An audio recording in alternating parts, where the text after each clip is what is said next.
जय हिंद साथियों, वंदे मातरम, भारत माता की जय। साथियों, एक छोटा सा किस्सा, एक छोटी सी कहानी आप लोगों के साथ में साझा करना चाहूंगा।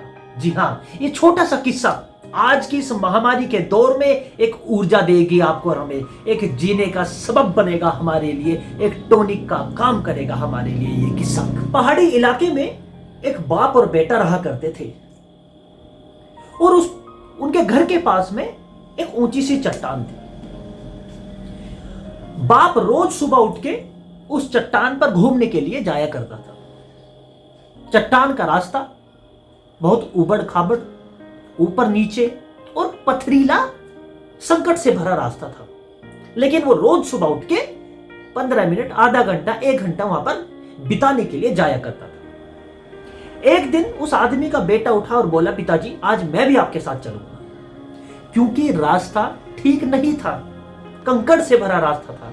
उसने बेटे को समझाया कि बेटे रास्ता अच्छा नहीं है, आप नहीं चल पाओगे, आप आराम करो, मैं होके आता हूं। लेकिन बच्चा है और बच्चों की जिद के आगे भला किसकी चली है। उसने कहा, नहीं पिताजी, मैं जरूर आपके साथ चलूंगा। पिताजी बोले, ठीक है। अब उस चट्टान भरे रास्ते पर पिता और बेटा दोनों चल पड़ते हैं। अब क्योंकि पिताजी रोज उस चट्टान पर चढ़ते हैं, रोज उस रास्ते को पार करते हैं, वो फटाफट उस चट्टान पर जाकर के पहुंच जाते हैं और बैठ जाते हैं, जबकि बेटा आधे रास्ते में ही एक पत्थर से, मोटे से पत्थर से टकरा जाता है और टकरा करके नीचे गिरता है और उसके मुंह से एक आवाज निकलती है, आह! चक्कर रह जाता है। कहता कोई तेरी मजाक उड़ा रहा है। उसको गुस्सा आता है। उसने कहा, कौन है, सामने आओ। उधर से आवाज आती है, कौन है, सामने आओ। बच्चा बोलता है, सामने आ, मैं तुझे मार गिराऊंगा। उधर से भी आवाज आती है, सामने आ, मैं तुझे मार गिराऊंगा। ये सब देख पिता समझ चुके थे। पिता एक बड़ी धीमी और प्यार भरी आवाज में बोलते हैं, मैं तुमसे प्यार करता हूं।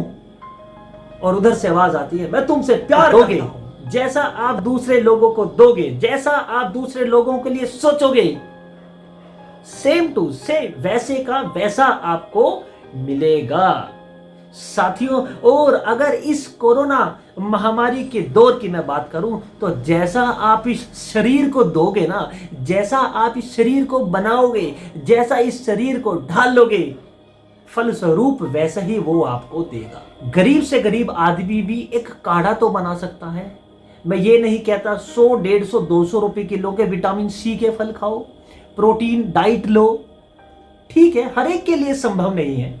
ऐसे महामारी में जैसे लॉकडाउन की खबर आती है, सारे गरीब भिक्षुक सड़क किनारे आ जाते हैं। हमें बढ़ चढ़ करके उनकी सेवा करनी है, उनके उसमें हिस्सा लेना है।